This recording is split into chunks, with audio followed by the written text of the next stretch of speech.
Tiba-tiba kayaknya anti-China, tapi nggak pernah tahu masalahnya apa. Seperti ini kronologisnya. Ya ini resmi dari Kemlu. Di surat itu muncul ada tawaran untuk bekerja sama. Sampai meleduk pun Cina nggak akan bisa ngeliatin. Oh, buktinya ada di Taiwan. Buat saya Cina nggak ancaman, lebih menghatirkan Prancis. Bahwa hukum internasional itu hukum rimba. Siapa yang kuat dia yang menang. Sampai kiamat pun masalah ini akan tetap ada. Sampai hari ini Amerika satu dari sekian negara barat yang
Halo, selamat pagi, salam sehat untuk kita semua. Ketemu lagi kita di Crosscheck di kanal YouTube medcom.id, masih bersama saya Indra Maulana. Pekan ini kita ingin membahas bahwa dikabarkan melalui sebuah surat diplomatik, pemerintah Cina protes ke pemerintah Indonesia dan bahkan meminta Indonesia menghentikan kegiatan pengeboran migas di Laut Natuna Utara yang menurut Cina itu adalah wilayahnya. Sementara Indonesia mengatakan ujung selatan Laut Cina Selatan adalah zona ekonomi eksklusifnya di bawah konvensi PBB tentang hukum laut alias UNCLOS, sehingga Indonesia menamai wilayah tersebut dengan Laut Natuna Utara pada tahun 2017.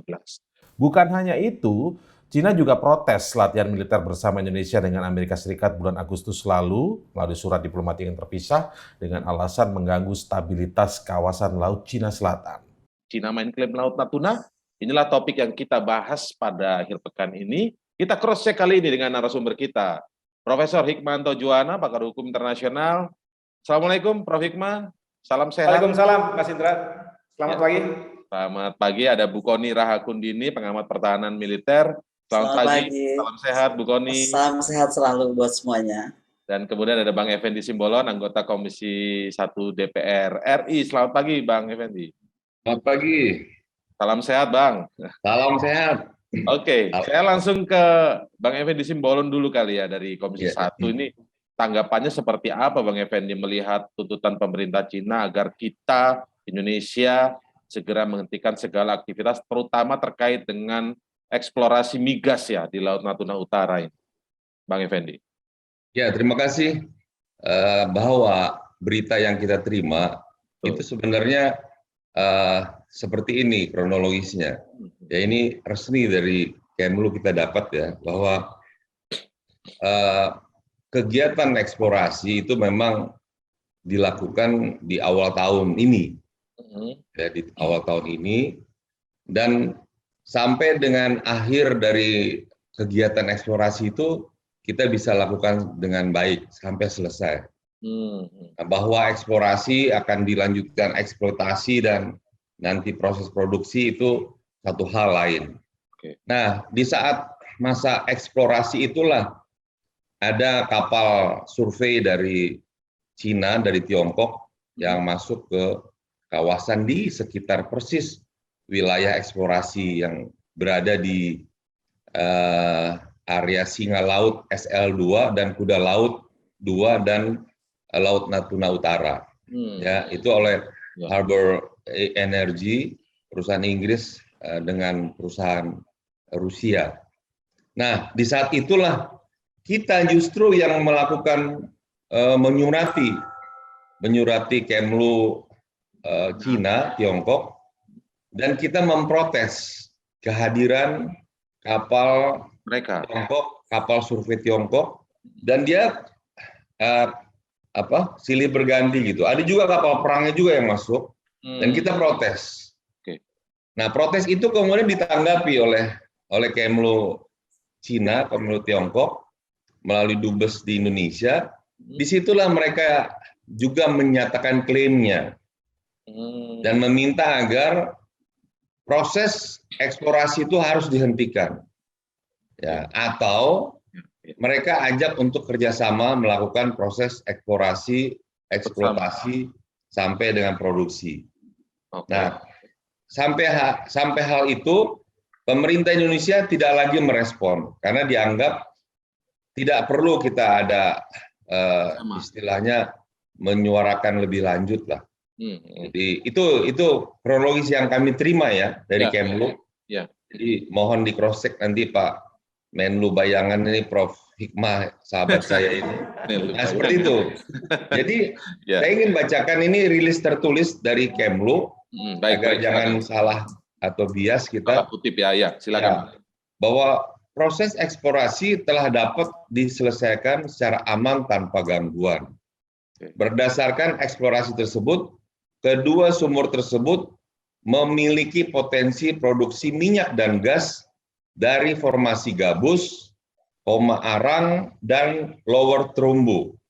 Keberhasilan kedua sumber ini akan memberikan peluang penemuan hidrokarbon lainnya di area tersebut. Langkah selanjutnya adalah pengembangan sumber tersebut sesuai hasil studi, yaitu eksploitasi dan produksi. Sejauh ini SKK Migas bagian operasi belum memberikan informasi lebih lanjut langkah-langkah yang akan diambil.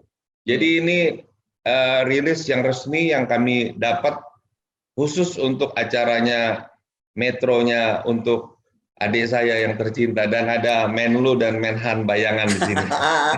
Siap. Nah, selanjutnya serius khusus untuk acara ini ya, acara. Iya. Selanjutnya karena mereka sekarang semuanya ada di Phuket semua, ada di Thailand ya.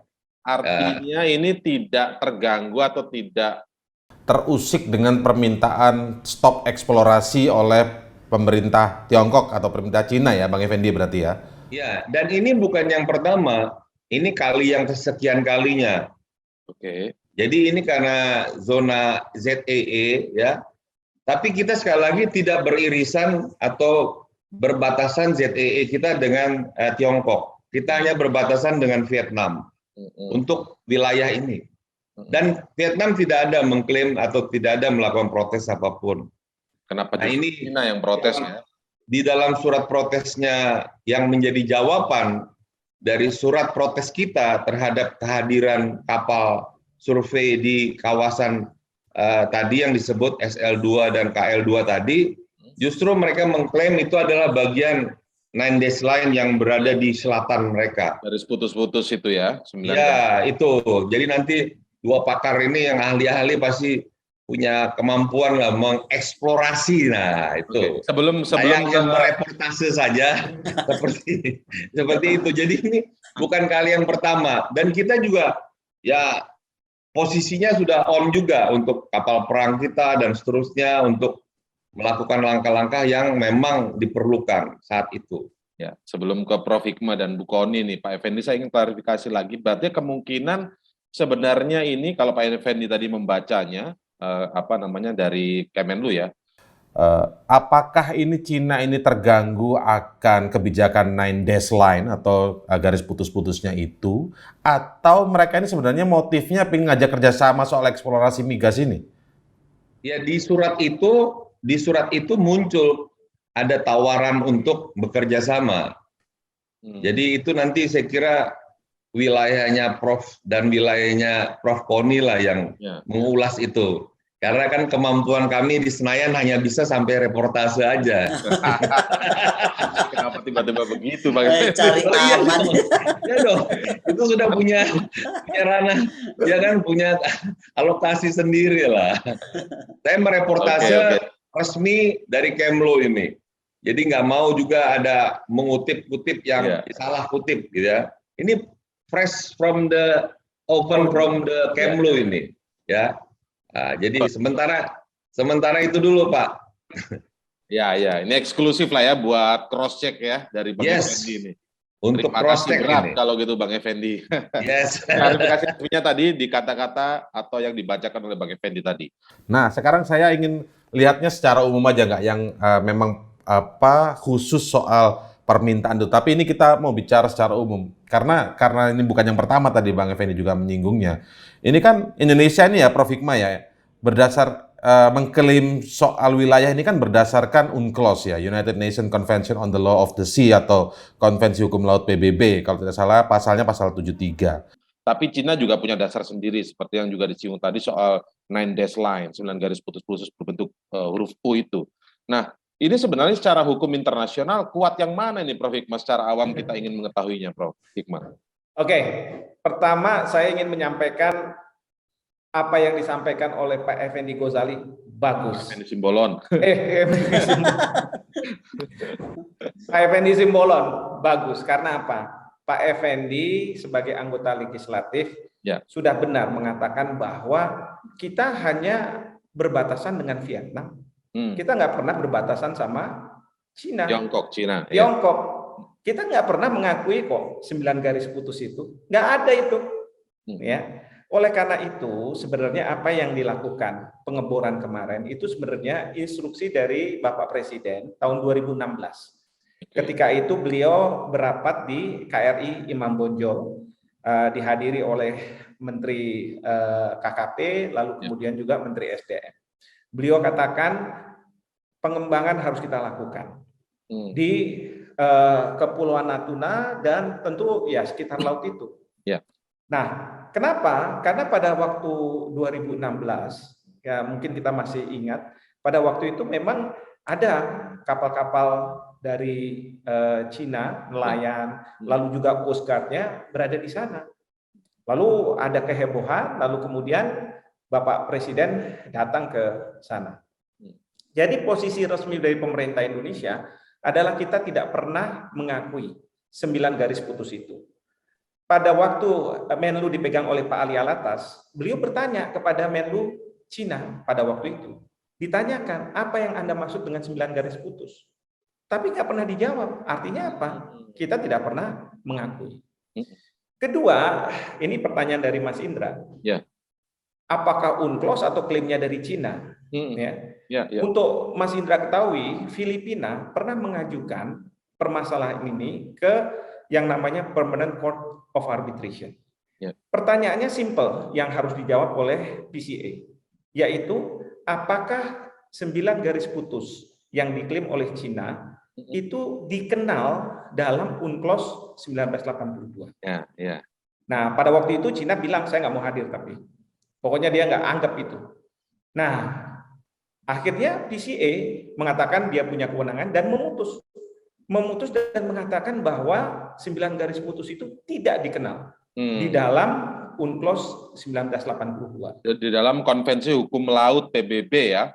Ya, Konvensi Hukum Laut ini berarti ya? Iya, betul. Tidak diakui 9 tidak garis diakui. putus itu. Iya. Nah, tapi permasalahannya adalah Cina mengatakan, pertama, saya nggak pernah ikut di dalam proses itu. Kedua, saya selalu mengatakan kalau ada dispute di antara kita, negara-negara ini diselesaikan secara bilateral, jangan diselesaikan lewat peradilan, dan saya tidak pernah menyetujui. Dan yang ketiga, kekuatan Cina yang sangat kuat itu bisa mengusir kapal-kapal Filipina. Jadi pada waktu sudah ada putusan itu, kapal-kapal nelayan Filipina udah mulai masuk itu. Tapi oleh Coast Guard Cina dipukul mundur. Dan Cina minta kepada banyak negara untuk tidak mengakui putusan PCA itu.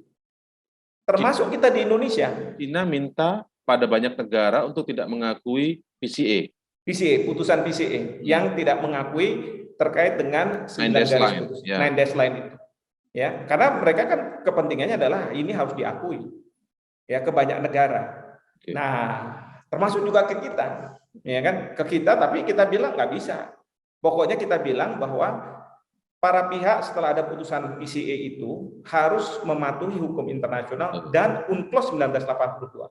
Itu secara tidak langsung sebenarnya mau mengatakan bahwa Cina kita tidak mengakui. Oke.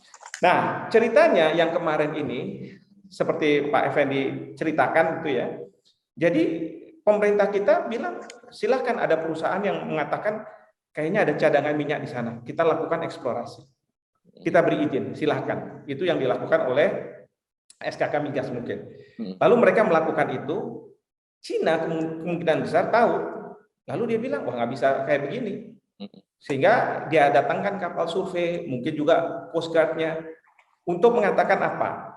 Kalau saya Cina diamkan, saya biarkan, berarti saya sama aja mengakui zona ekonomi eksklusif dan landas kontinen Indonesia yang diklaim. Padahal itu kan tanda kutip ya, kalau kita lihat di peta bertumpang tindih, walaupun kita tidak mengakui.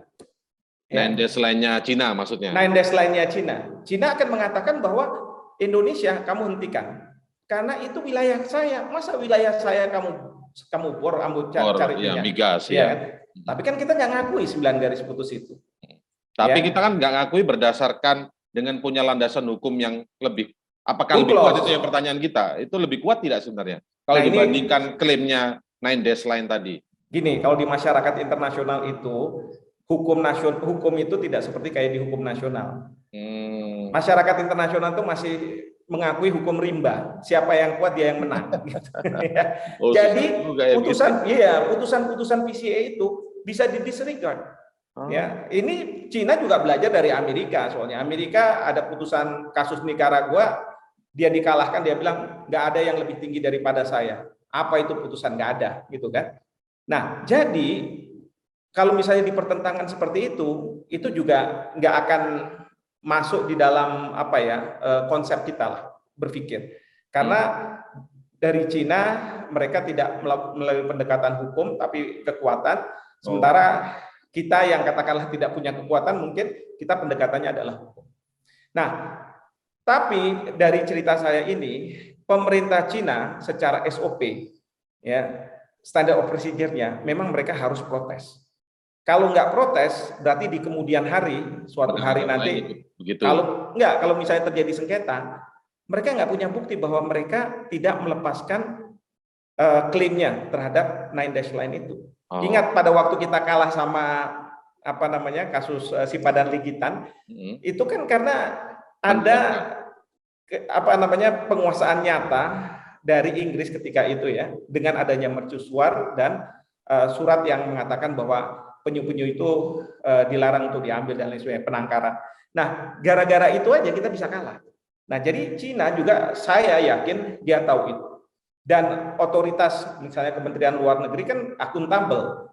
Di sana kan ada Partai Komunis yang sangat kuat. Kalau misalnya sampai nggak protes, wah bisa dicopot Menteri Luar Negerinya. Jadi maksudnya protes ini untuk formalitas bahwa mempertahankan klaimnya, begitu? Betul. Jadi bukan ada peningkatan eskalasi ketegangan begitu, bukan nggak?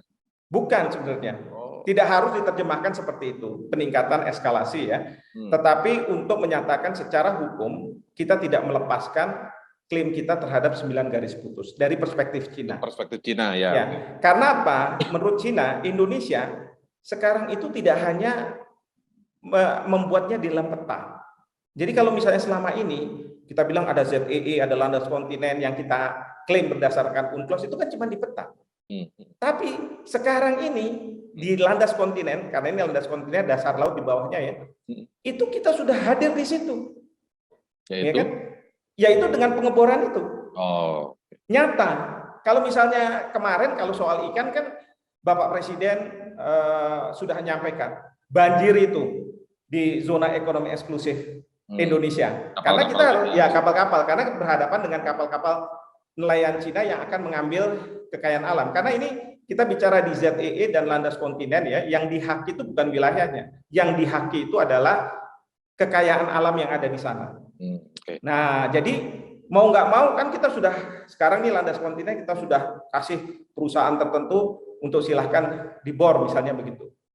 Artinya dari perspektif Indonesia juga sedang memenuhi unsur bahwa ini juga mempertahankan apa yang kita klaim, walaupun kita punya UNCLOS gitu ya. Iya, klaim kita atas dasar UNCLOS. Tapi menurut Anda konteks kali ini tuntutan pemerintah Cina soal menghentikan ekspor migas itu bukan sebuah peningkatan eskalasi ketegangan hubungan. Ya.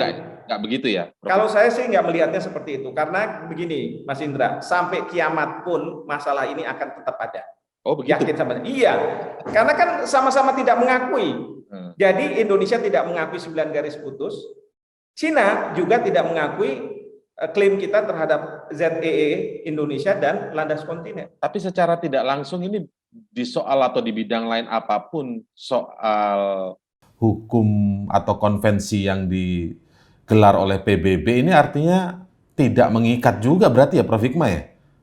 Tidak mengikat. Iya, karena begini, kalau udah soal klaim. Buat apa kemudian ada PBB kalau nggak mengikat begitu? Begini, kalau udah klaim kedaulatan atau hak berdaulat, seperti saya katakan, itu tidak semata-mata dasarnya hukum. Okay. Sampai hari ini, Malaysia itu mengklaim peta tahun 1979 yang tidak sesuai dengan UNCLOS. Padahal Malaysia juga anggota dari UNCLOS. Kenapa? Karena setiap negara, setiap pemerintahan takut sama konstituennya. Daripada saya dicopot, ngapain saya mundur? Ya kan? Nah, maunya adalah mereka harus berunding. Kira-kira seperti itu. Tapi kalau kita dengan Cina, karena kita nggak mengakui, ya kan? Yang tadi Pak Effendi Simbolon juga katakan kan, kita nggak berbatasan tuh dengan Cina. Betul. Iya. Dan Cina juga tidak mengakui gitu ya. Nah, cuman dia sekarang ada hal yang agak tricky nih. Yang tadi Pak Effendi Simbolon cerita bahwa mereka Cina ini ya, Cina ini ya. Ya, Cinanya. Karena mereka bilang gini, Indonesia kita kerjasama. Nah, tapi jangan buru-buru nih. Kerjasamanya maksudnya apa nih? Ya kan? Ini yang harus hati-hati. Kita harus lihat. Dikira win-win solution kan? Kalau win-win solution berarti kan setengah mengakui berarti. Betul. Ya. Oke, Prof. Hikmah. Ini perspektif menarik dari Prof. Hikmah. Nah, sekarang saya ke Bu Kony. Kalau memang perspektif dari yang disampaikan Prof. Hikmah tadi kira-kira ini bukan peningkatan ketegangan, hanya saling menguatkan klaimnya, begitu ya. Tetapi kalau kita lihat kemarin Bu Kony, sepekan yang lalu kurang lebih ya, Menko Polhukam kita, Pak Mahfud MD bahkan menyebut ya ketika saat Presiden dan dirinya datang ke Laut Natuna, kapal-kapal Cina itu ngeri dan mundur. Bu Kony, bagaimana melihat ini Bu Kony? Termasuk tuntutan Cina untuk kita menghentikan eksplorasi di Natuna Utara. Begini, intinya menurut saya mau kembali aja ke tahun berapa tuh? 65 ketika Presiden Soekarno meresmikan Lemhanas. Beliau itu menyatakan dengan sangat tegas, menegakkan pertahanan bangsa itu, pemimpinnya itu harus paham geopolitik. Karena kalau tidak tahu atau tidak mempelajari geopolitik, pasti kita nggak mampu membangun pertahanan. Apalagi tadi Prof. Hikmahanto, rektor saya menyatakan bahwa dalam dunia internasional, hukumnya itu survival of the fittest. Jadi inilah kita masuk sekarang ke posisi bahwa memang mau tidak mau, suka tidak suka, kita harus menjadi yang terkuat atau bangsa-bangsa itu kenapa harus lahir menjadi terkuat. Yang kedua terkait klaim tentang eksplorasi. Kalau kita lihat reporter kita, Bapak Effendi Simbolon, menyatakan dengan sangat jelas tadi apa pernyataan Cina. Yang kita mesti pahami, ini sudah jauh hari dinasihati oleh Pak Purnomo Yuskiantoro, Menhan waktu itu kepada saya. Mbak Kony, satu hari ini Mbak mesti siap. Dimanapun yang ada eksplorasi minyak, itu kita pasti akan bersinggungan dengan tetangga kita. Itu pesan Pak Purnomo pada saya. Saya tanyakan, kenapa Pak Menhan waktu itu? Karena negara tetangga ini termasuk Malaysia, itu waktu itu Pak Purnomo panggil saya dalam kasus Padang Gitan. Dia bilang, negara tetangga siapapun itu pasti akan satu hari ngotak-atik kita kalau kita nggak kuat. Kenapa? Karena kalau kita diotak-atik, ya kan, dan kita nggak mampu, ujung-ujungnya mau bagi dua. Nah, ini yang sedang dilakukan oleh Cina. Jadi ngotak-atik aja, ujung-ujungnya kan dia kedapatan bagian gitu. Nah, itu. Tapi kembali ekonomi berarti ini Bu Kony ya. Segala macam motifnya. Tapi yang kedua, kita juga mesti lihat, kalau kita bicara tentang 9 dash line, menurut saya juga baik, terutama ke ASEAN lah, yang mestinya punya power lebih besar di kawasan, itu juga nggak terlalu serius-serius amat gitu. Begini maksud saya, kalau kita betul-betul ingin kejar 9 dash line itu apa maksudnya Cina, ajak duduklah Cina sama Taiwan. Permasalahannya adalah, kita ini cuma tiba-tiba kayaknya anti-China for the sake of South China Sea, tapi nggak pernah tahu masalahnya apa. Kebetulan saya pernah sekolah perangnya di Taiwan. Nah, kalau kita bicara tentang 9 dash line, mereka tuh punya, saya bukan bela Cina nih, saya lagi mau mengajak kita berpikir dari perspektif mereka. Karena mereka punya bukti. Jadi kalau tadi Prof. Hikmahanto menyampaikan, Menteri Luar Negeri kita nanya, mana sih buktinya? Pasti sampai meleduk pun Cina nggak akan bisa ngeliatin. Kenapa? Semua buktinya ada di Taiwan. Yang dulu punya ide pertama tentang 9 dash line itu tadinya 11 dash line, 11 tadinya. Itu Chiang Kai-shek. Kemudian Chiang Kai-shek kan pindah ke Taiwan, ya kan? Nah, semua bukti dari mulai dinasti 206 sebelum Masehi. Mereka udah punya catatan. Dan ketika kita bicara catatan, makanya buat mereka tuh ada 3 klaim sebenarnya. Pertama terra nullius gitu ya. Terra nullius itu pertama yang menemukan, ya itulah, itu yang dia jadi pujiannya. Seperti Kapten Cook menemukan Australia. Jadi kalau kata Cina, kalau gua nggak bisa pakai terra nullius, Australia juga bukan punya Australia dong. Itu kan kalau dari perspektif Cina. Kedua, uti postulatis doktrin. Dia bilang kalau dia tidak punya saja, tapi dia occupy. Occupy-nya waktu itu, di zaman dinasti Qing, dinasti Ming, ya kan, itu mereka punya catatan risalah militer, dan saya baca, saya bukan katanya, saya baca dokumen itu. Risalah militer dia ke Nansha, Spratly, dan lain-lain, risalah logistik mereka waktu itu gitu. Dan satu yang mau saya bilang, mereka itu punya archive yang sangat baik, arsip ya. Nah, ini yang kemudian saya pernah bilang, kenapa sih kita juga nggak pendekatan, dulu tuh kerajaan-kerajaan kita tuh pernah ngapain aja. Bukan untuk berlomba saling klaim histori, bukan, tapi menemukan apa sih sebenarnya kita tuh dulu pernah dekat. Nah, kalau orang pada anti historical, saya ini kemarin baru kebetulan diminta Kasel paparan di Seskual untuk betul-betul setelah kejadian ini kita duduk bersama apa sih nih kalau terjadi clash. Saya kemudian menemukan peta yang sekarang dibuat Amerika. Jadi Amerika ini lucu, dia juga bikin peta baru. Mungkin belum banyak yang tahu. Peta apa ini Bu? Nah, Ya. peta historical. Ini yang saya dari dulu ngomong, kenapa sih kita nggak cari historical claim kita juga? Amerika mungkin nggak mau klaim, tapi dia udah mulai cerita, aku pertama kali di daerah saya tahun 1768. Oh. Gitu. Dan dia udah urut. Dia ngambil apa dari Pulau Jawa, dia ngambil apa dari Filipina, dia ngambil apa dari mana, pokoknya dia mondar-mandir di Laut Cina Selatan. Artinya si Amerika pun telah melakukan pendekatan yang saya pikir sebenarnya sudah historical juga. Padahal Indonesia itu kan di depan matanya gitu. Nah, jadi kalau kembali kepada Presiden Soekarno tadi, kalau memang kita paham geopolitik kita, jadi kita bukan saja masalah eksplorasi sumber daya alam, kalau saya bilang. Kita mesti lihat tendensi dari laporan AIMO misalnya di Singapura yang saya hadiri, itu menyatakan di 2047-2083 peningkatan kapal di laut di Malaka kemudian Laut Cina Selatan itu akan meningkat sangat signifikan. 1,3 juta kapal. Sekarang kalau kita kaitkan dengan pendekatan Prancis masuk kawasan ini dengan Le Grand Puissant atau L'Axasia Pasifiknya Macron, itu dia bilang bahwa sekarang dia itu atas nama kepentingan Prancis di Pasifik. Ada lingkungan tuh dia bikin zona lingkungan, dia bikin lagi zona piracy. Kalau Pak Indra gabungkan zona lingkungan, zona-zona piracy yang dia harus hadir, kekuatan laut, udara, dan darat dia, itu sebenarnya cover hampir seluruh Asia Pasifik, Asia Tenggara. Oh. Jadi menurut saya, iya, saya bisa lihatkan petanya kalau memang kita ada ini atau saya kirim aja saya capture. Yang kedua, kita di trap untuk anti China atau menganggap China ancaman.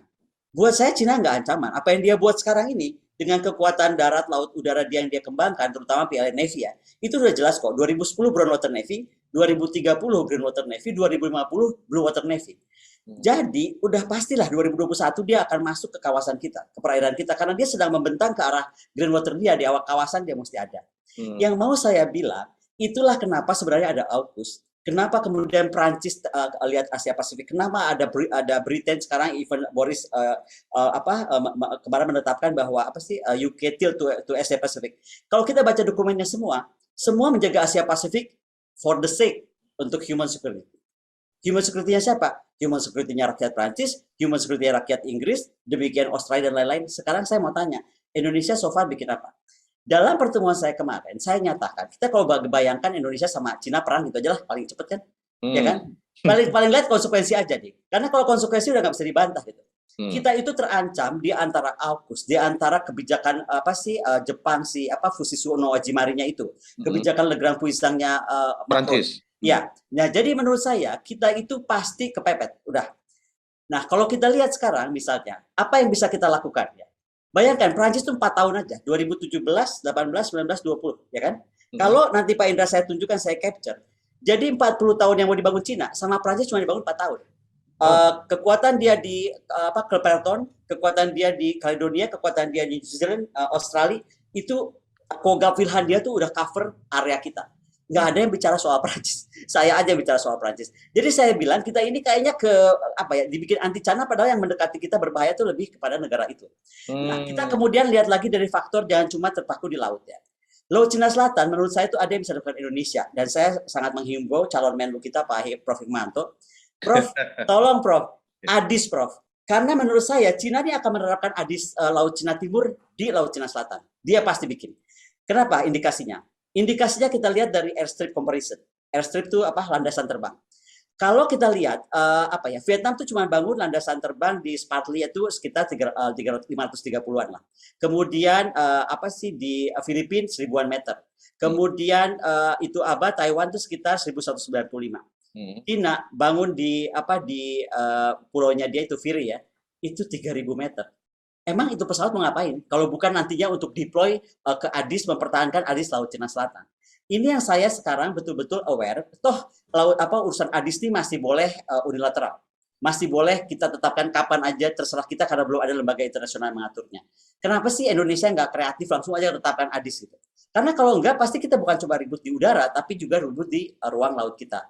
Dan ini menurut saya akan semakin masuk ke dalam satu kompleksitas masalah. Pertama kita lihat dari leadership, ideology, dan interest. AUKUS dan Cina itu interestnya adalah mengkontrol Laut Cina Selatan, termasuk Amerika di situ. Si Jepang, Western Europe, ya Rusia somehow itu bagaimanapun dia akan pengen mengantisipasi US control terhadap South China Sea. Mereka nggak mau itu, ya kan? Indonesia maunya independent South China Sea. Pertanyaannya, Indonesia mampu atau enggak? Itu yang tadi saya bilang kan. Tadi itu maksudnya. Karena kalau Indonesia mau, gitu kan, itu udah berat sekali yang dituntut kemampuan kita. Misalnya kenapa? Saya melihat bahwa kalau kita lihat sekarang armada saja, nggak usah jauh-jauh lah. Cina punya kapal induk kok di situ. Ada pesawat tempur Jian 15 yang siap kapan aja berangkat itu.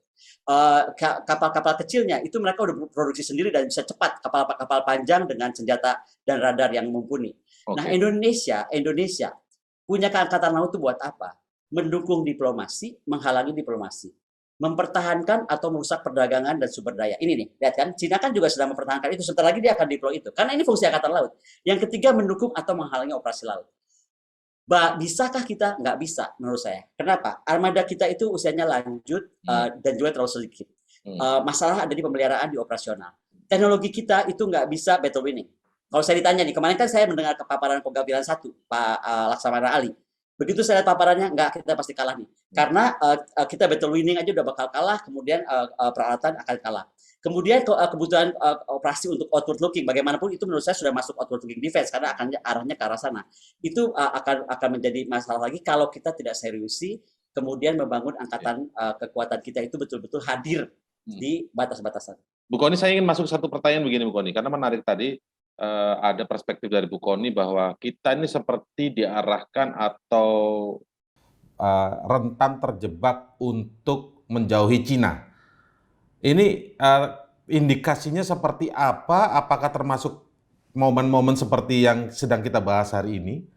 Atau bagaimana? Indikasinya saya gini deh, banyak mahasiswa saya atau juga mungkin kalau kita perhatikan reaksi-reaksi juga media kita atau juga tokoh-tokoh kita, kalau lihat Cina tuh kayak udah pakai frame Barat aja, apapun yang ditulis oleh Barat seolah-olah Cina itu mengancam dengan 9 days atau 11 days, whatever days, itu kita percaya aja gitu loh. Tapi maksud saya, kita jadinya ke trap sendiri gitu. Padahal menurut saya nggak usah, deketi aja mereka, karena yang saya lebih khawatir, karena saya pegang dokumen dan pegang peta ya, dan bukti pergerakan kapal. Buat saya lebih mengkhawatirkan Prancis. Prancis saya nggak pernah dengar tuh dokumen demokrasi Pasifik. I never heard that. Tahu-tahu dia keluarin dan dia sudah ada. Dan saya ketemu atahannya yang di atahan Prancis yang di Singapura. Mereka cerita kok kapan mereka bergerak kapal-kapal dan kapal selam mereka di Malaka sampai ke Laut Cina Selatan. Yang mau saya bilang, in silent, they are there gitu loh. Cina sih nggak silent, dia jelas-jelas ada. Tapi si dunia Barat ini semua mengaitkannya ke sana. Kalau kita masuk ke AUKUS aja misalnya. AUKUS itu kan jelas-jelas kita cuma ngeributin kapal selam, ngapain sih ngeributin kapal selam nuklir? Kapal selam bertenaga nuklir ya? Iya, orang udah saya bilang kalau bertenaga nuklir satu hari juga seluruh dunia akan bertenaga nuklir kalau memang sumber tidak terbarukan nggak bisa ada lagi. Bukan bersenjata nuklir ya? Bukan bersenjata. Nah, tapi yang kita mesti lihat tuh agreement dia. Satu, kekuatan udara gabungan, kekuatan antariksa gabungan, kekuatan cyber gabungan, kekuatan surveillance gabungan, kekuatan logistik gabungan, kekuatan industri pertahanan gabungan, kekuatan apa lagi ya? Kalau nggak salah ini intelijen gabungan itu baru 7, ada 11 saya lupa lagi yang lain, tapi itu dilakukan oleh AUKUS. Indonesia harus betul-betul memaknai betul apa ketika Bung Karno bilang kita tuh non alignment atau non block, bukan tidak berpihak kemana-mana, justru kita harus mengambil sikap sehingga betul-betul kita itu bisa tetap mempertahankan kedaulatan dan posisi geopolitik kita. Saya tuh sampai sengaja tuh ketemu sekjennya Bapak Simbolon kita yang tercinta ini hanya untuk ambil beberapa dokumen asli Bung Karno, saya baca satu demi satu tentang apa sih maksud beliau tentang non-alignment. Karena kayaknya udah mulai banyak yang bingung, non-alignment itu dia orang non-blok, nggak ngeblok sini, nggak Non-blok ngeblok sana. maksudnya pasrah gitu ya. Iya, tengah-tengah pasrah gitu. gitu. Padahal bukan aja. begitu ya, Bu Koni ya. Bukan begitu sama sekali, bukan begitu. Dan ini kayaknya kita mesti revisit deh. Karena kalau kita lihat ya, kalau alasan anggaran pertahanan ini Komandante Simbolon jangan marah ya. Kalau alasan anggaran pertahanan, menurut saya tuh nggak harus jawabannya uang. Nggak. Ketika saya baca semua dokumen Bung Karno, jawabannya kita tahu posisi geopolitik kita pakai itu jadi posisi tawar. Itu yang dibikin oleh Presiden Soekarno ke Rusia saat itu, ke Amerika saat itu. Nonton deh film Kadet 47. Akan kelihatan betapa waktu itu Soekarno tuh apa aja yang ada kita pakai deh gitu. Nah, kemudian dia mendekati Amerika, mendapatkan reaktor atom Bandung 3 Maret, itu multipurpose reaktor, anytime bisa jadi bom atom kalau kita mau, ya kan? Tapi kita juga at the same time dapat semua peralatan perang dari Rusia yang sangat mendukung kita waktu itu dan membuat Amerika juga segan. Jadi gunakan posisi geopolitik kita untuk posisi tawar. Anggaran pertahanan nggak selamanya harus berbentuk uang, tapi berbentuk wilayah kita yang sangat seksi dan cross section tadi atau disebutnya oleh Presiden Jokowi sebagai poros maritim dunia. Berarti memang harus sangat luas ini Bang Effendi ya, posisi kita memposisikan diri Indonesia ini baik dalam menghadapi konteks kemarin permintaan pemerintah Tiongkok ya soal Natuna Utara itu, tapi di sisi lain juga tidak terjebak dalam pembencian terhadap Tiongkok karena ada negara-negara lain yang siap memanfaatkan. Kurang lebih begitu tuh penjelasan Bu Koni yang kompleks tadi, Bang Effendi. Bagaimana Komisi 1 melihat posisi seperti ini Indonesia? Ya, terima kasih penjelasan dari dua profesor ini. Saya belum profesor, masih nunggu Prof. Hikmahanto memprofesorkan saya. Iya, memang sudah menunjukkan secara komprehensif ya bagaimana. Jadi kita memang sangat nyaman tadi mendengar secara lengkap ya. Jadi posisinya seperti yang sampaikan Ibu Koni tadi, ya sebaiknya Bu Koni juga mungkin memaparkan lah sekali di DPR ya ke kami-kami yang awam ini kan. Jadi nggak pernah diundang, yang diundang Kasat doang sih sama Pak Fendi. Panglima. Waduh, udah Panglima masih di label. Ya, Panglima. Ini masih sentimen panjang nih. Enggak ada. Weh, itu komandan saya loh, aduh kumasi. Ini teman-teman sekolahnya Prof. Hikmah tuh, Pak Andika tuh. Loh sama, aku kan di Pak Hikmah juga. Kita bertiga di situ. Iya, teman bekelainya mereka tuh di SMA 6 tuh. Pokoknya Hikmah maju, kalau kalah baru Andika tuh. Pokoknya yang berkuasa di SMA 6. Jadi gini, kita juga jangan kemudian menjadi dua atau tigalisme gitu ya. Sebaiknya ini juga masukan dari Ibu Koni, Prof. Hikmah ini, ya kita bersama, mari dari satu sumber, dari satu titik, dari Senayan, kita bersuara. Tolong kami di feeding juga. Jadi ya seperti saya juga awam lah mempelajari secara detail ya. Kalau Prof. Hikmah memang bidangnya ini, bidang mata kuliahnya berapa SKS ini kan. Jadi ada baiknya kita juga kalau perlu, kita membuat pokja juga atau panja ya, sehingga hasil panja ini bisa kita rekomendasi untuk katakanlah rekomendasi untuk kebijakan luar negeri pemerintahan sekarang. Jadi kalau lihat dari Pak Hikmah dan Pak Ibu Koni ini kan sebenarnya sudah cukup mewakili apa-apa yang menjadi inventarisasi masalah kita. Nah ini kan saya lihat pemerintah juga seperti belum punya pola lah ya, belum punya pola. Jadi yang dipertahankan LK dan ZEE. Terus cara mempertahankannya gimana? Nggak dijelasin ke kita, ya kan? Kita hanya disebut bahwa kami tidak ingin megafon diplomasi katanya. Oke, terus silent diplomasi apa iya kuat gitu. Jadi kita ini kan seperti Prof. Hikmah tadi katakan ini hukum rimba. Ya. Nah, kita juga kemudian kalau menghadapi Cina misalnya, kita harus aliansi dengan siapa? Apa iya kita punya kekuatan sendiri? Ya, kalau dari zaman Majapahit mungkin kita kuat ya. Tapi zaman sekarang ini ya walau-alam ya kita ya. Jadi saya lihat ada baiknya gitu kita konkret ya. Karena ini menurut Kemlu ini kali yang keberapa. Iya, Jadi betul. kali ini saja. Berarti kan sudah berkali-kali. Nah, sampai kapan kita menunggu?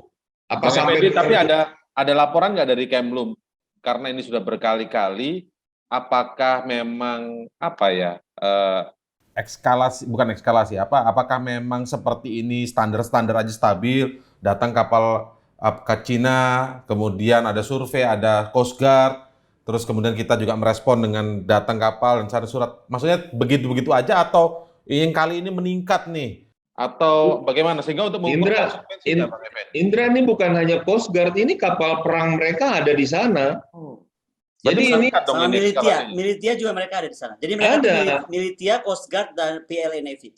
Jadi ini karena warga kehormatan Angkatan Laut aja mungkin yang memberi nasihat. Jangan tembak, karena begitu ditembak balas. Bingung. Jadi masih beruntung kita ada Bu Koni. Coba nggak ada Bu Koni. Teman-teman anak-anak yang di lapangan itu memangnya, saya juga pernah pengalaman. Ini sama Prof. Hikmah kita tahun 2005 kalau nggak salah, waktu di Ambalat itu. Ya. Itu kita kan dengan Malaysia, belum dengan Tiongkok. Waduh, kita benar-benar dilecehkan, benar-benar. Kapal kami berisi Komisi 1 itu dengan seluruh puter-puterin ya. Itu diputerin sama mereka kok, dipasangin seluruh senjata mereka ke kapal kami kok. Oh, mengarah. Iya, mengarah. Saya masih ingat pimpinan kami Pak Theo Sambuaga itu, Pak, ini Bapak pimpinan. Bapak perintah tembak, kami tembak ini. Kita coba exocet kita ternyata udah kadaluarsa. Jadi apa kita bicara di publik gini kan nggak enak. Ada baiknya saya saran nanti bapak-bapak dan ibu yang sangat kompeten di bidangnya ini, kita satukan dulu di Komisi 1. Nah, kalau perlu kita ada round table discussion lah dengan presiden, dengan Menlu ya. Karena kalau enggak, selalu alasannya kan ini kan tidak mau megafon, tidak mau bersuara nyaring yang sebagainya. Tapi silentnya seperti apa gitu. Polanya pun nggak kelihatan ya, menurut Bang Effendi ya. Iya. Kan saya tanya juga sama Kemlu. Jadi kita beruntung aja ya Bang Effendi ya? Apa jaminannya setelah eksplorasi kan eksploitasi. Belum drilling loh nih. Iya. Terus apa jaminannya sampai ke tahap produksi? Oh, kita lihat nanti, Pak. Loh, kok kita lihat nanti? Jadi nggak ada jaminan gitu loh. Nah, kenapa nggak? Misalnya kalau Ibu Koni Menhan, pasti berani di depan. Dia on call langsung ke Pentagon. Coba kamu kasih ke saya. Kalau udah di endorse Pak Effendi biasanya jadi loh. Yang di endorse Pak Effendi pasti jadi. Sekaligus aja nge-endorse jadi. Nggak ngeledekin aja. Tadi soalnya Prof. Tadi bunyi-bunyi dengan ajaran Bung Karno itu udah sinyal itu, Prof. Oh gitu. Oh, siap. Oh gitu cara bacanya. Itu sinyal-sinyal ya. Walaupun kelap-kelip tapi sudah arahnya udah jelas itu. Makanya cross check ini jadinya ya. Iya. Berarti kalau ceritanya Bang Effendi tadi kurang lebih ya sambil mensiagakan, kita kan pastikan siap dengan konsekuensi tadi disinggung Bu Koni. Konsekuensi terburuknya berarti ada gesekan dengan akan ada. Kalau ini memang berulang kali, tapi kalau begitu kita siap Bang Effendi kalau menggunakan prinsip civis pacem parabellum, siap nggak kita dengan itu prinsip itu? Mas Indra, boleh nggak saya ikut ngomong nih sedikit boleh, soal ini? Silakan Prof. Hikmah. Jadi gini, Bu Koni saya agak kurang setuju nih kalau kita Indonesia dianggap kita anti terhadap Cina. Sebenarnya enggak juga. Banyak kerjasama kita dengan Cina. Prinsipnya adalah kalau saya ditanya pada masa sekarang ini bagaimana menafsirkan politik luar negeri bebas aktif, itu bukan dalam konteks kita netral. Kita akan katakan bahwa semua adalah teman, ya, thousand friends zero enemy. Tetapi ada tetapinya. Sampai kalau misalnya ada negara yang mempermasalahkan kedaulatan dan hak berdaulat kita ada di depan. Kita ada di depan. Itu yang dilakukan oleh Presiden Jokowi. 2016, boleh kita sekarang dapat pinjaman dan lain sebagainya. Ya, Cina kita dekat dan lain sebagainya. Tetapi ketika kedaulatan kita, hak berdaulat kita diganggu, saya ada di depan. Itu yang kita lakukan juga dengan Malaysia. Pada waktu Bapak Presiden Pak Jokowi dari Pak SBY ke Pak Jokowi itu kan ada di laut itu dengan Malaysia yang masih belum dibongkar, harusnya sudah dibongkar. Pak Jokowi bilang bongkar, akhirnya dibongkar sama Malaysia. Nah, harusnya politik luar negeri kita seperti itu. Kalau misalnya yang sekarang belum seperti itu. Sekarang sudah, makanya kan? saya katakan itu. Kan sekarang Cina bilang, kamu jangan kayak begitu ya, protes gitu ya. Saya katakan, udah jangan khawatir soal geopolitiknya. Kenapa? Kita tidak sendirian. Amerika Serikat itu rajin muter. Sampai kemarin itu Menteri Luar Negerinya di bawah Trump itu datang ke Indonesia, menawarkan ke Indonesia. Sekarang Amerika Serikat mencari negara yang punya musuh sama Cina. Dan dia ada di belakangnya, Filipina. Filipina tadinya lunak sama Cina, tapi Duterte marah sekali terakhir ya ketika kapal-kapal Cina masuk ke perairan mereka. Yang mereka bilang 9 dash line. Kalau kita yang dipermasalahkan tuh hak berdaulat. Kalau Vietnam, Filipina itu kedaulatan. Nah, sekarang ini kita nggak jelas nih, 9 garis putus itu Cina mengklaim sebagai dia punya kedaulatan atau hak berdaulat. Karena gini, kalau kedaulatan, TNI Angkatan Laut, Udara itu bisa ada di depan. Tapi kalau sudah sampai di zona ekonomi eksklusif landas kontinen, kita nggak bisa. Maka yang saya katakan, bakamlah kita harus kuat. Maka Cina itu kemarin protes ketika TNI Angkatan Laut kita masuk ke yang 200 mil.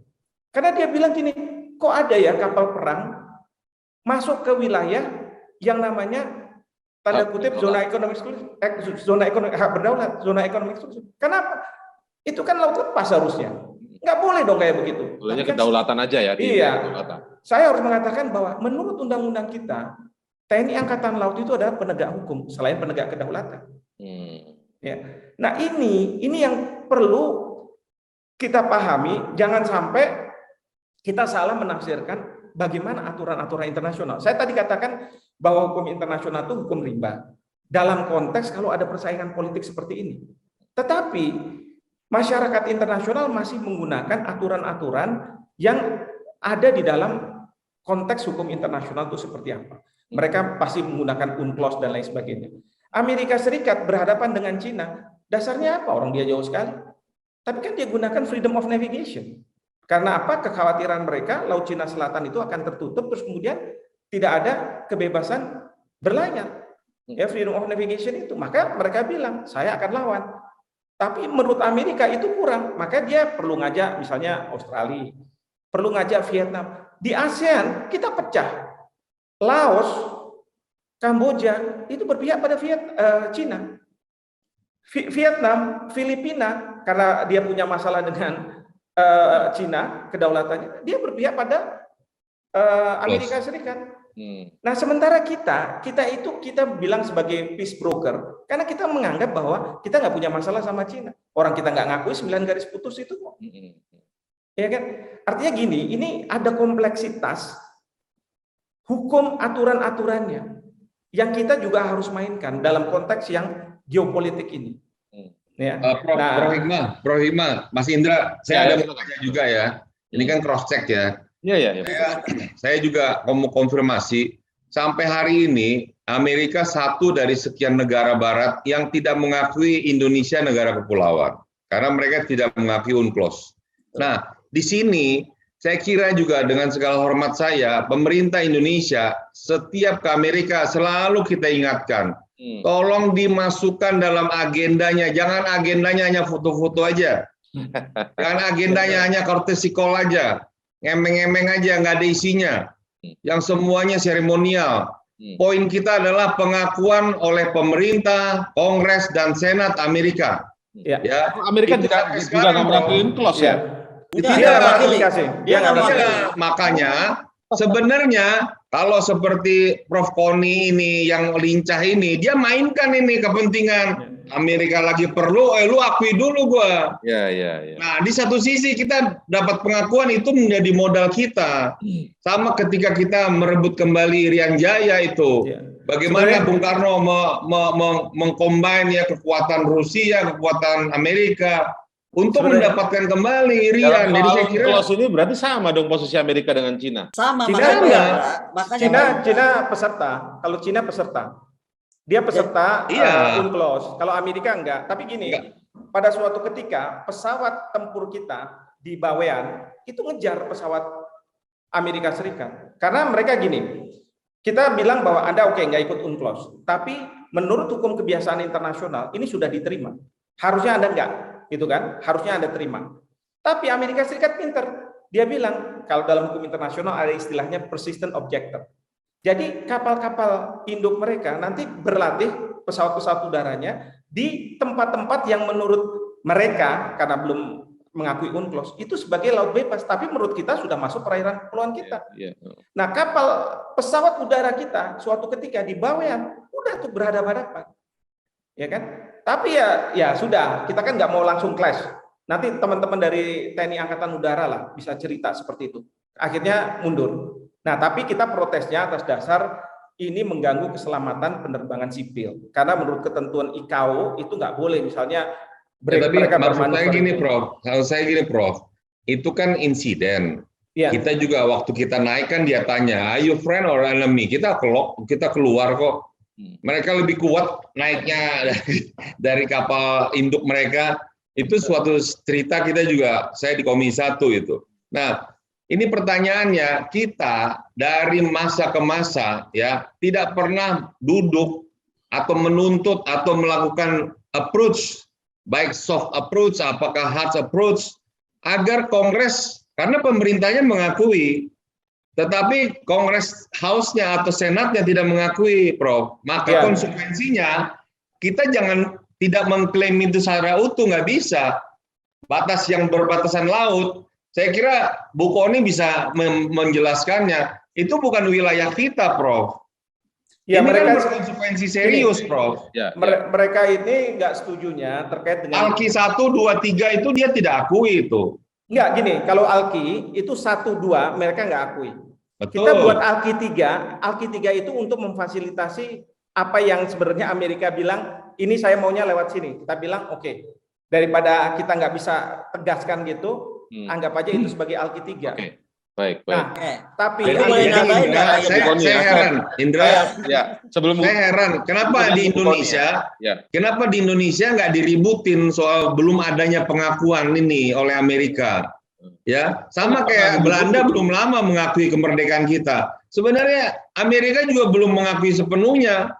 Kita jangan terlalu GR bahwa kita punya negara kepulauan, itu kan kata kita. Nah, ini saya mau masuk Pak Indra. Silakan Bu Kony, saya ingin lihat Bu Kony dulu. Saya mungkin pandangan Prof Hikmat tadi ya.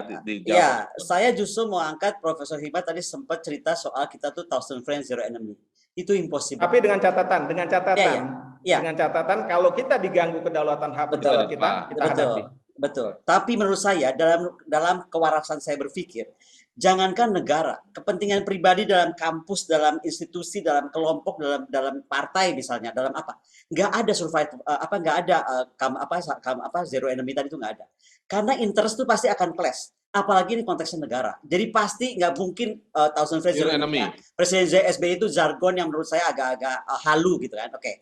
Kedua, kita lihat tadi Pak Effendi Simbolon ceritakan soal bagaimana ketika beliau dikelilingi oleh Malaysia. Sekarang saya balik ketika Pak Presiden Jokowi ada di kapal, ya kan? Itu kapal Coast Guard, kemudian RRT menarik semua kapal Coast Guard. Begitu Pak Presiden ada di Natuna, ingat waktu kejadian itu? Memangnya itu karena takut? Bukan, karena gestur diplomatik gitu loh. Karena begini, kita mesti lihat jubirnya Cina itu dengan profesional dan dingin dia bilang gini. Apakah Indonesia menerima atau tidak gitu kan?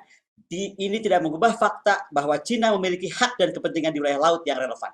Itu ingat saya dia ngomong tanggal 3 Maret 2020. Jadi omongan seperti ini, mau Menlunya ganti kan dari Cina, jubirnya ganti, itu standing point mereka. Jadi nggak mungkin 1000 friends zero enemy. Betul, Prof bilang tadi, akan hadir angkatan laut kita, akan hadir angkatan udara kita. Siapa bilang mereka akan hadir?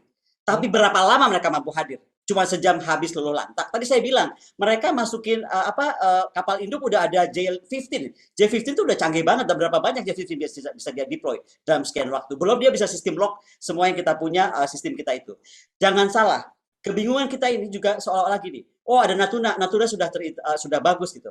Natuna bagus, tapi tidak pernah nyatakan Pak Hadi untuk menghadapi Cina. Kita ingat ya, Panglima TNI itu waktu itu Pak Hadi Cahyanto nggak pernah bilang Natuna dibangun untuk menghadapi Cina. Tapi kalau kita baca dokumennya, itu untuk membangun integrasi antara 3 angkatan. Kalau kita selama ini nggak punya. Trimatra terpadu kita ini nggak pernah. Makanya sekarang di Program Pilihan 1 dibikin dulu nih. Bagaimana ketiga angkatan ini darat laut udara betul-betul bisa terintegrasi. Jadi Natuna dibangun bukan buat itu. Apalagi kalau saya kaitkan kepada pertemuan-pertemuan saya dengan Pak Ryamizar Yakudu. Ketika Pak Menhan Ryamizar Yakudu bicara soal Laut Cina Selatan, dia bilang, "Kon, ngapain lu sibuk bikin Natuna? Orang Menhan Cina ngomong sama saya kok, Indonesia daripada spending lot of money buat Natuna, saya pinjemin kok Sparkly Nansa kalau memang buat ada di sana." Nah, ada gestur seperti itu kan nggak ada keterusannya. Yang ketiga, memangnya kalau kita sekarang juga belain Amerika lah, pura-puranya, wah Cina itu betul ancaman ya. Kemudian kita nggak ada masalah sama Amerika. Ada masalah besar, jangan salah. FONOP itu bahaya. Saya dikirim oleh Kemlu ke Australia, itu untuk mempertahankan mereka tidak minta jalur timur barat dibuka. Karena begitu kita buka, saya nggak menyebutkan ALKI 1, 2, 3 itu kan, yang akan mereka buka itu jalur timur barat, mereka akan membelah Laut Jawa. Tadi yang disampaikan soal insiden di Natuna yang kemudian kita deploy F-16, itu yang mimpin sahabat saya, Fajar Indrianto, sekarang penerangan Angkatan Udara. Dia yang mimpin, dan seperti Pak Effendi bilang, begitu ditanya, terus ya oke, memang sempat sergap, tapi terus apa gitu. Jadi bukan cuma hadir. Jadi kita mesti tahu, kenapa misalnya Bung Karno itu menamakan dulu tentara itu angkatan perang. Karena untuk perang. Hari ini kita nggak angkatan perang, kita tentara nasional Indonesia. Jadi cuma bisa ngomong perang aja nasional, inward looking defense. Itu yang kenapa saya selalu bilang, outward looking. Kalau nggak percaya omongan saya, sekarang kita ganti nama dulu deh. Bebannya tuh lain, di pundaknya ini, tentara nasional Indonesia sama angkatan bersenjata Republik Indonesia itu beda. Coba kita lihat, Royal Navy, People Liberation Army Navy, ya kan, apalagi nggak ada nasionalnya. Nggak ada nasionalnya. Apa? Karena maunya outward ya. Maunya outward looking gitu. Dan ini nggak mungkin kita harus ke arah sana. Dan sekali lagi saya bilang, udahlah kuno kalau alasannya anggaran. Dan ini saya ingin Pak Simbolon kita yang tercinta ini betul-betul Pak, tolong Pak, jangan cuma pakai anggaran terbatas. No. Kita lihat deh kenapa dulu Bung Karno bisa gitu loh. Karena memang kita kita cuma bangga posisi geopolitik tapi kita nggak never use it. Nah sekarang mungkin kita harus menggunakan itu. Karena begini ya, ada kecenderungan ketika kita tuh membagi operasi militer perang, operasi militer selain perang. Kita ngerti karena kita dosen, kita kemudian di Komisi 1 gitu ya. Tapi di luar sana rakyat tuh ngomong ini, ngapain sih anggaran pertahanan naikin, orang nggak ada perang, tugasnya OMSP. Ini yang mesti kita kenapa saya bilang Perancis tuh awasi. Perancis tuh masuk Asia Pasifik bukan anggap ada perang Laut Cina Selatan aja, atas nama keamanan lingkungan. Jadi kalau Pak Indra mapping sekarang, yang dia buat garis besar dari mulai Clapperton sampai ke Aljazair itu, dia bikin daerah-daerah anti piracy. Kemudian dia bikin peta baru, daerah-daerah anti kerusakan lingkungan. Semuanya hadir angkatan bersenjata mereka. Jadi angkatan bersenjata itu harus kita kembalikan ke marwahnya. Angkatan perang laut, perang darat, perang udara. Nah kalau kita ngomong perang laut, kita harus jujur aja lah. Sekarang kita mampu nggak sih securing command? Bagaimana mengamankan penguasaan kita? Tadi yang kita mau hak berdaulat kah atau hak kedaulatan kah?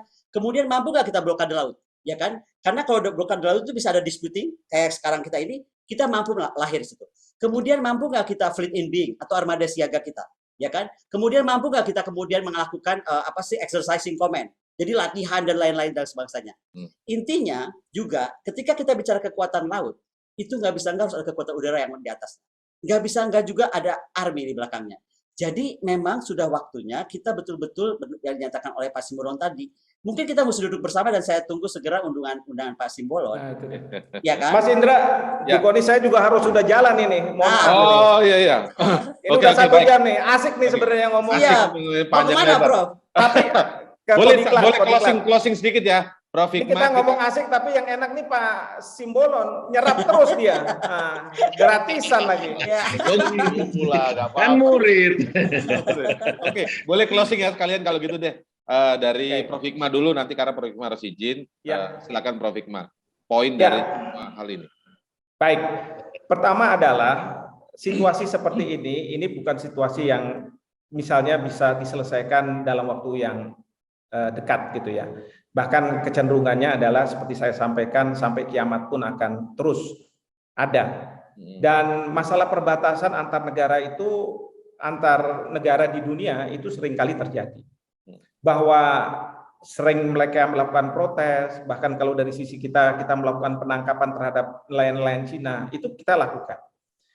Tapi apakah ini akan kemudian bereskalasi ke perang terbuka? Ya. Kalau menurut saya, ya tentu harus ada kalkulasi yang lebih mendalam lagi mengenai masalah ini. Ya, tidak bisa kita serta-merta mengatakan bahwa kalau sudah ada protes lalu kita tidak terima, terus kemudian akan ada eskalasi perang terbuka. Mungkin aja. Senjata lah ya maksudnya. Iya, tapi oleh teman-temannya Mas Indra di media itu kelihatannya besok udah mau perang kan gitu. Tapi saya yakin pasti akan ada titik temu, lalu kemudian ya sudah dianggap hilang lagi. Nanti 6 bulan lagi muncul lagi gitu. Iya, 1 tahun lagi muncul lagi. Dan mudah-mudahan ya saya yang diundang sama Ibu Koni sama Pak Simbolon oleh. Oke, baik. Jadi demikian. Kita menangkap yang berlebihan ya. Makanya kita cross check di sini kira-kira eskalasinya kayak apa itu, Prof. Hikmah. Oke, Prof. Hikmah, terima kasih waktunya. Saya duluan. Baik, terima kasih. Sekarang saya ke Pak Simbolon, Bu Koni. Terima kasih, Prof. Kesimpulannya ada di sekarang, selanjutnya di Pak Effendi dulu deh sebelum Bu Koni. Tadi Bu Koni kan terakhir sebelum Prof. Hikmah. Pak Effendi, ya, Komisi 1 DPR nih. Begini, berulang ini.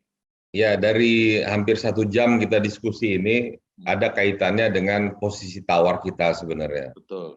Kita ini kan ya enak gak enak, nggak pernah secara jujur mengakui. Memang jujur aja posisi kekuatan pertahanan kita memang rapuh, ya apapun gitu. Ya, jadi apakah kita harus membangun angkatan bersenjata atau angkatan perangnya dulu, ataukah apanya ya? Saya juga menjadi sulit untuk menarik mana yang lebih dulu gitu ya.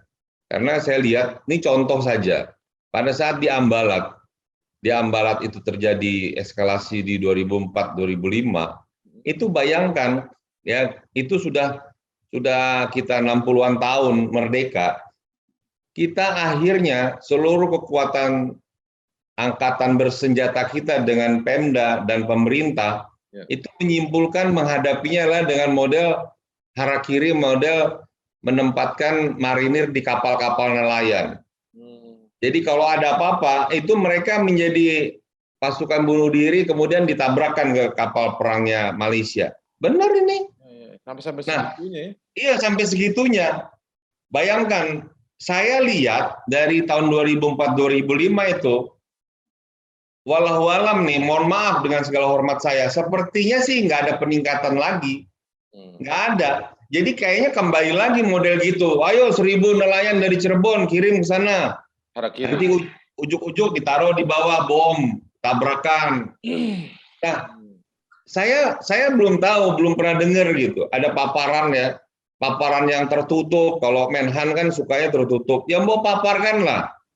Paparkan di kami seperti apa sih strategi poin alternatif 1, alternatif 2, atau alternatif yang sangat-sangat the worst misalnya. Bila kita clash terbuka ya, karena kita kan bangsa yang siap perang juga untuk membela kedaulatan kita. Tidak harus aliansi sana-sini, dan seterusnya. Kita siap perang juga.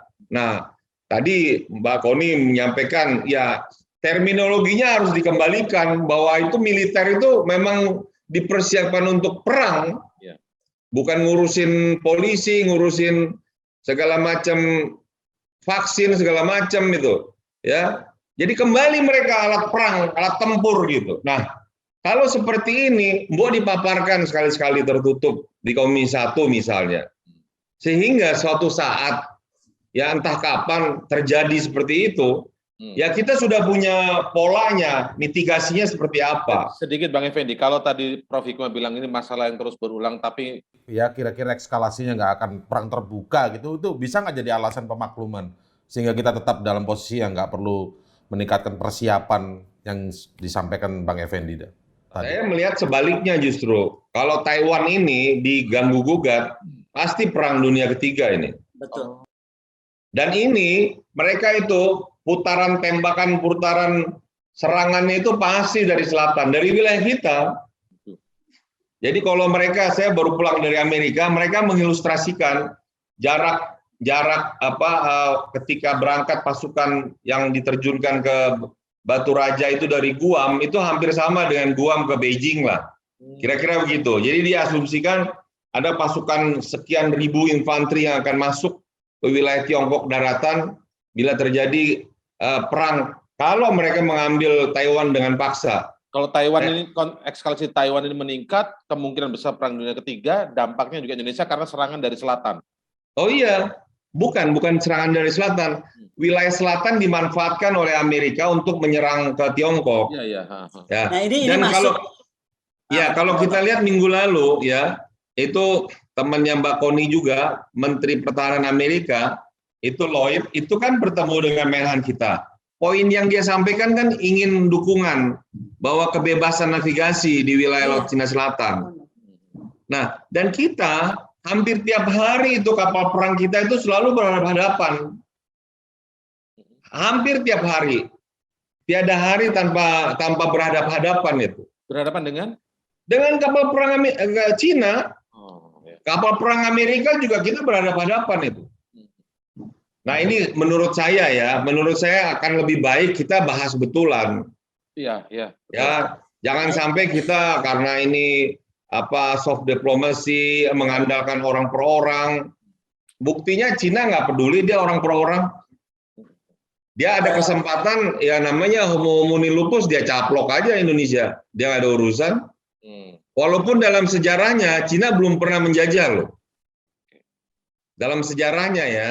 Belum pernah. Nah, tadi yang saya menarik, Indra, saya ingin mengusul nanti di Komisi 1 mengundang Ibu Koni ini karena ada poin yang rahasia tadi, bahwa beliau mengetahui dokumen yang tersimpan di Taiwan itu. Ya, itu lebih baik disampaikan secara tertutup di Komisi 1, nanti sekaligus kita undang Menlu. Ya, kalau betul itu dasar yang dipakai oleh Tiongkok, oleh Cina sekarang, padahal bahannya, dokumen otentiknya semua ada di Taiwan. Iya, iya. Nah, ini kan nilai. Ya, tinggal kami bisa mengutus berapa orang anggota dan Ibu Koni dan Menlu untuk berunding atau bicara diskusi dengan Presiden. Iya, iya.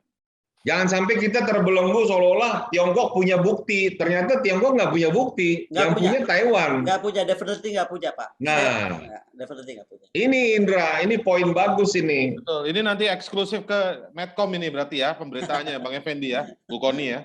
Iya, saya Indra, ini pasti nih acara kamu ini pasti dimonitor oleh kedutaan Cina ini. Semua, ya. kedutaan besar semua. Ya, semua. Pasti kamu nanti suatu saat pasti akan ditanyain ini. Saya jujur aja baru dengar sekarang dokumen itu ada di Taiwan. Yang ngomong gini ya. Hah? Jadi benar. Ini sangat serius loh. Sangat serius. Sangat. Ya, bayangkan yang saya cerita tadi di Ambalat, kita harus menggunakan kapal-kapal nelayan itu ditaruh bom, kemudian ditabrakkan. Itu kan, bayangkan bagaimana kita mengatasi. Sepertinya saya nggak tahu apakah itu juga akan kita lakukan di saat-saat seperti di Natuna sekarang. Iya, memang kita belum siap begitu ya, Bang Effendi ya. Saya tidak ingin elaborasi di sini. Lebih baik kita tertutup ya bisa dokumennya atau mereka-mereka yang punya kompeten bersama Presiden lah merumuskan itu. Ya, saya kemarin pulang dari Pentagon, pulang dari DOS Amerika. Mereka bilang pemerintah kami mendukung pemerintah Anda. Soal Papua juga pemerintah kami. Tetapi kan di sana kan yang dominan bukan pemerintahnya, bukan Biden and Harris administration, tapi kan Kongres sama Senatnya. Nah, ini perlu saya lihat ada envoy, special envoy yang dikirim ya seperti Ibu Koni ini. Ya, dikirimlah untuk melakukan pendekatan saya kira ya. Agar kita benar-benar serius menghadapinya gitu loh. Jangan dianggap ini sepertinya hanya case ya yang tadi oleh Prof. Hikmah bisa ada, bisa enggak, come and down. Oh ini enggak, ini serius beneran. Dan kompleks ya Bang Effendi. Ya, betul sekali. Itu belum lagi Pak deploy yang Prancis tadi. Ya. Saya kira saya pribadi juga nggak terlalu paham tuh. Biar Bu Koni aja nyampaikan ke kami. Baik, Di ini DPR. sekarang kesempatan kesimpulan dari Bu Koni nih. Oke, kesimpulan saya tadi kalau dibilang bahwa sengketa terbuka nggak akan atau perang terbuka nggak mungkin terjadi, pasti terjadi. Jadi kalau itu sih namanya wishful thinking. Kita logik lah, kalau nggak akan terjadi nggak mungkin Prancis deploy demikian kekuatan hanya untuk melindungi 1.200 orang. Jadi penduduk Prancis di Asia Pasifik itu hanya 1.200 orang. Tapi begitu besar kekuatan Kogab Wilhan Prancis di kawasan ini. Yang kedua Inggris Raya. Pasti ada kepentingan lain maksudnya begitu ya? Bukan, ini berarti akan pada mereka udah hitung 1 hari perang gitu. Kemudian Boris Johnson. Boris Johnson itu udah jelas-jelas bilang bahwa sekaranglah waktunya HMS Queen Elizabeth, kapal perang terbesar Royal Navy Inggris, itu operasi global kembali masuk ke wilayah Mediterania dan juga masuk ke Timur Tengah dan juga Indo-Pasifik. Kenapa? Nama operasinya itu labelnya Operasi Fortis. Operasi Fortis itu mulainya Mei 2001. Jadi makanya kita lihat, wah HMS ini masuk ke sini. Ini nggak main-main. Itu tadi saya bilang, jangan kita kegeeran. Kalau ada apa-apa, Amerika bantuin. Emang kita siapa? Nggak pernah nyatain juga sekutu Amerika. Dan dia kalaupun kita nggak pilih, dia tuh akan kejar FONOP tadi. Nggak main-main. Kita tuh kayak ngeliat gini, oh dia nggak ngakuin UNCLOS, tapi dia maunya FONOP. Kita kayak itu kayaknya cuma seolah-olah judul. No. FONOP pun ada apa konsekuensi. Itu kenapa saya pernah. Ya. Iya, konsekuensinya berat. Dia akan minta Timur Barat dibuka. Artinya mereka akan lewat Laut Jawa, itu rumah kita, dalaman rumah kita gitu. Bukan lagi di luar sana gitu. Nah, kemudian kita mesti lihat, kenapa saya bilang Angkatan Bersenjata kita harus balik namanya Angkatan Laut Republik Indonesia, Udara Republik Indonesia, Darat Republik Indonesia. Kenapa? Karena Queen Elizabeth aja itu ya, kita nggak lihat dia HMS Queen Elizabeth, no. Carrier strike-nya itu udah ada F-16 35, ada semua militer terhebat ada di situ. Yang saya mau bilang, saya tuh dikirim oleh Kemlu ke Delhi Dialogue 3. Waktu Delhi Dialogue 3 terjadi, saat itu kita Amerika, Amerika, India, Australia, dan Jepang baru mau bentuk Quad. Jadi sebelum AUKUS ada namanya Quad ya. Di situ tuh hadir semua Menhan dan admiralnya. Terus mereka paparan, mereka akan bikin begini karena nanti kalau di Malaka ada apa-apa, di Alki kita ada apa-apa, bla bla bla. Saya ngacung dong langsung. Sebentar, yang kamu lewatin kan Seal of Communication saya, Alki saya. Kenapa kamu nggak undang Angkatan Laut saya? Tahu nggak jawabannya apa Pak Indra? Ini menyakitkan hati Pak Simbolon. Apa bukan? Dia bilang gini, kamu bandingin Angkatan Laut kamu dan saya. Kamu motor saya udah pakai Lamborghini. Gimana kamu mau bisa kompatibel dengan itu yang menyatakan itu siapa? Bukan? Jepang, Admiral Jepang. Nah, jadi disitulah kenapa saya dari dulu sejak kejadian Delhi Dialogue 3 itu tahun berapa ya? 2009 dan 2010 saya sama Pak Jakarta Post kok. Waktu itu almarhum masih hidup. Pak siapa nih yang bakal mantan dubes Australia? Ya, kami berdua dikirim ke sana. Nah, jadi dari situlah saya menjadi analis yang maunya outlooking defense karena sakit gitu di dunia internasional ketika kita bicara tentang interoperabilitas. Ya kan? Kan kalau kita bicara kawasan ini kita bicara interoperabilitas, mau nanti sama AUKUS kah, mau sendiri kah, mau sama ASEAN, kita bicara interoperabilitas. Kita dianggap nggak kompeten, nggak dianggap nggak sejajar, itu menyakitkan hati. Nah, untuk bahasa kasarnya anak bawang gitu kali ya, Bu Koni? Betul. Untuk berubah itu, sudah saatnya sekarang terjadi apa yang saya sebut supremasi sipil atas militer. Nggak enak kan kedengarannya? Karena sekarang ini terjadi supremasi sipil atas militer yang kebablasan. Mesti dibalik supremasi militer atas sipil. Sudah saatnya kita gambarkan militer kita perlu apa dan kewajiban sipil kita memenuhi itu. Karena waktu 98 mereka itu dimasukkan barang untuk diprofesionalkan, bukan dibikin seperti sekarang. Dibikin seperti nggak mampu atau apa-apa atau tidak dibikin mampu apa-apa. Jadi dengan segala hormat saya terima undangan Pak Effendi Simbolon. Kalau untuk NKRI ini Pak Effendi mau dibawa ke DPR kah, mau dibawa ketemu siapakah, termasuk presiden, saya mah mangga wae. Nah kalau Taiwan tadi, Pak Effendi sekali lagi sekolah perang saya di Taiwan, jadi saya masuk semua museum dan terakhir ketika kami lulus, kami diberi brevet, satu yang diberikan kepada saya dan tidak diberikan kepada orang karena saya salah satu lulusan yang ditandai ya. Saya diberi beberapa dokumen itu dalam bentuk buku dari Kemlu Taiwan. Jadi kalau Bapak minta mengundang saya ke siapapun saya bisa bawa bukunya karena itu menurut saya sangat precious. Dokumen apa sih Bu? Itu kurang lebih soal apa sih biar masyarakat tahu? Dokumen bukti mereka tuh tentang ada di sana apa aja penguasaan mereka tentang yang saya sebut dari 206 sebelum Masehi. Jadi makanya kalau ngomong peta sampai meriah meleduk pun Cina nggak akan bisa nunjukin ada di Taiwan. Makanya saya bilang Taiwan tuh kita jangan ikut-ikutan wacana polisi. Dia tuh negara loh, dia punya segala macam bukti. Gitu. Jadi kita sama China sama Taiwan pun harus sikap kita mesti wise kawasan ya, bukan cuma Indonesia. Kita ini jadi tiba-tiba wacana polisi tapi kita jadinya munafik. Termasuk Amerika Serikat terhadap Taiwan kan munafik. Bilang wacana polisi tapi Taiwan dibikin diperkuat. Jadi udahlah, Jangan sampai kita terbawa arus itu. Kita perhatikan geopolitik kita. Ini ada wilayah kita sedang menjadi sorotan dan menjadi bahaya. Kapan meledaknya kita nggak tahu, tapi pasti akan ada konflik. Seperti disampaikan Pak Sibolon, mungkin ketika Taiwan dimerdekakan, dilepaskan, mungkin itu. Tapi mungkin juga yang lain, saya nggak tahu. Mungkin aja Papua lepas. Ya. We never know. Sebenarnya kita memang beberapa kali kita sudah juga sering membahas ini, Bu Kony. Memang tujuan kita adalah memperkaya wawasan kita di soal-soal seperti ini, menjadi pembelajaran juga, walaupun di akhir pekan bukan berarti tidak boleh berat bahasanya, Bu Kony ya. Pak Effendi Simbolon, Bu Kony, terima kasih atas waktunya sekali lagi. Siap. Bagi kita semua dan bermanfaat. Terima kasih banyak. Selamat liburan. Bagi negara. Terima kasih. Assalamualaikum warahmatullahi wabarakatuh. Salam sehat untuk kita semua. Salam sehat. Waalaikumsalam warahmatullahi wabarakatuh. Merdeka. Merdeka. Ya, itu tadi diskusi kita kali ini atau akhir pekan kali ini di kanal YouTube medcom.id dalam program Crosscheck. Terima kasih untuk Anda yang terus menonton dari awal sampai akhir. Semoga ini bermanfaat bagi kita semua. Salam sehat selalu untuk kita semua. Assalamualaikum warahmatullahi wabarakatuh.